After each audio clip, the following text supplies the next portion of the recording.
Bonjour, nous recevons aujourd'hui Hubert Védrine, diplomate et ancien ministre des Affaires étrangères, aujourd'hui à la tête d'une société de conseil géostratégique. Hubert Védrine, bonjour. Bonjour. Alors, vous avez publié un essai, La France au défi, dans lequel vous décrivez la France comme un pays en état dépressif, mais aux atouts conséquents. Alors, quels sont ces atouts et quelles sont, selon vous, les conditions d'attractivité d'un pays ?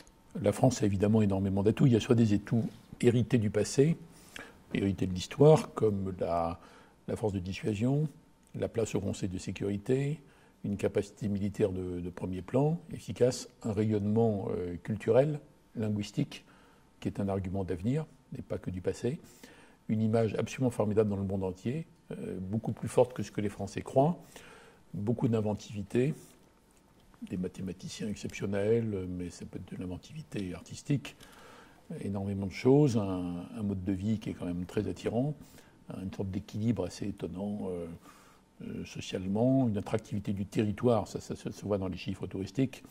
Bon, ça paraît un peu hétéroclite, mais ça veut dire qu'on a des atouts dans les domaines les plus variés, que dans n'importe quel domaine, si on regarde d'un peu près, on voit énormément de gens qui sont inventifs, créateurs, entrepreneurs, dynamiques, etc.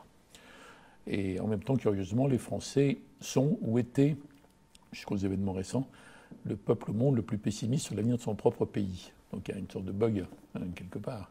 C'est-à-dire un des points qui m'a amené à écrire cet essai. Mais la question des atouts, c'est que si vous êtes dynamique, vous voyez les atouts, vous voyez les faiblesses, les handicaps, mais vous êtes sûr que vous allez les surmonter. Si vous êtes en état semi-dépressif, ou dépressif tout court, comme était la France ces dernières années, vous ne voyez jamais les atouts. Vous ne voulez pas les voir.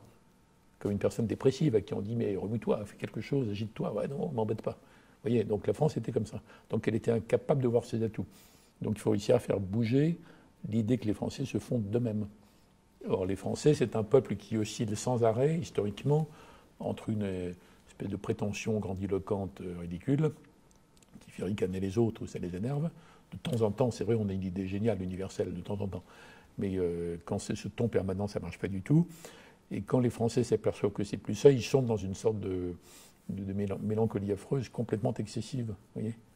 Donc la dimension psychologique est inséparable du recensement détaillé, précis des atouts concrets. Alors vous qui portez un regard extérieur sur la France, comment nos grandes écoles, et notamment polytechniques, sont-elles perçues à l'étranger ? Si vous prenez les milieux dirigeants, les élites, dans le monde, disons 1% de la population à peu près partout, l'image France est très forte. Les grandes écoles, ça fait partie d'un système français original, et les gens ne savent pas très bien si c'est formidable, un atout qu'il faut conserver à tout prix ou quelque chose qu'il faut absolument normaliser. Donc il y a une hésitation même ailleurs en fait. Mais je constate qu'il y a une attractivité quand même.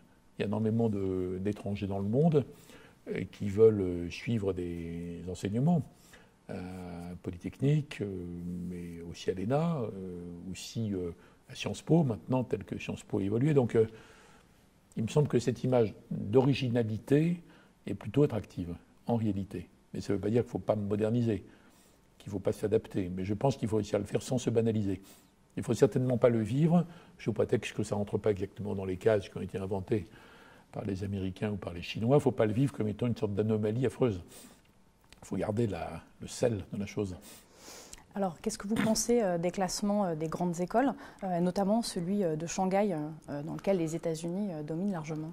La plupart des classements internationaux sont utiles, bien sûr, ils sont stimulants pour nous. Mais ils ont été conçus à partir du système américain qui fascine les Chinois, comme s'il y avait un seul modèle d'enseignement. Et c'est vrai que l'enseignement supérieur, les universités américaines sont tout à fait extraordinaires et exercent une attraction énorme sur l'ensemble des dirigeants du monde qui voudraient envoyer leurs enfants. Cela dit, on ne parle que des 15 ou 20 plus grandes quand on parle de ça. On ne parle pas de centaines d'universités américaines qui sont bien honorables, mais qui souvent sont tout à fait en dessous de ce qui est fait dans les grandes écoles françaises, par exemple. Même dans l'université française, dans les cas où elle s'auto-dynamise. Donc c'est stimulant, il ne faut pas le rejeter en bloc, il ne faut pas prendre l'air vexé et boudeur, il faut comprendre ce que ça veut dire et se transformer à notre façon. Et je ne pense pas qu'il faille plaquer complètement, en fait. Vous voyez, donc il faut l'utiliser comme un élément stimulant de la compétition internationale, sans en faire un drame non plus. Puis on n'a qu'à inventer notre propre classement, après tout. Nous n'avons qu'à classer les universités chinoises et américaines ou anglaises selon nos critères. pourquoi pas. Puisqu'il y a une bataille des classements. Hein, il y a une bataille des normes aussi. Donc il y a une bataille des valeurs, des critères, tout ça. On n'a qu'à se battre dans le benchmarking, nous aussi. Alors pour en revenir aux atouts, on compte le plateau de Saclay sur lequel Polytechnique est implanté. Ce pôle de compétitivité peut-il, selon vous, rivaliser avec les plus grands pôles mondiaux tels que par exemple la Silicon Valley?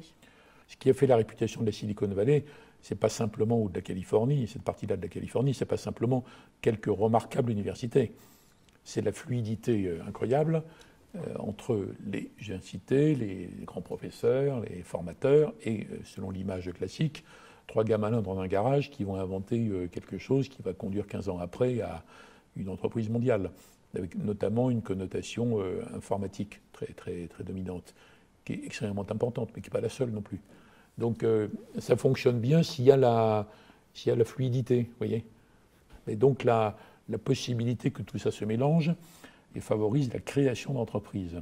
Si la France va dans cette direction, je pense que c'est en effet c'est dans des endroits où il y a une concentration a priori extraordinaire de gens jeunes avec un talent fou et bourré d'ambition que ça fonctionnera. Quel rôle les élèves de Polytechnique peuvent-ils jouer dans le rayonnement de la France à l'étranger?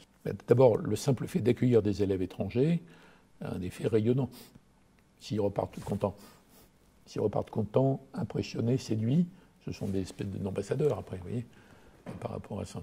Mais si tous ces jeunes devenus rapidement après des responsables dans les différents secteurs d'activité sont bons, s'ils se sentent très très très français tout en étant très très très ouverts et nourris de 1000 expériences variées, en comprenant ce qui bouge dans le monde, il n'y a pas besoin de faire de discours par-dessus. Ils seront en eux-mêmes des exemples. Ils en diront c'est formidable quand même, un pays où on forme des jeunes comme ça. Je vous remercie Hubert Védrine.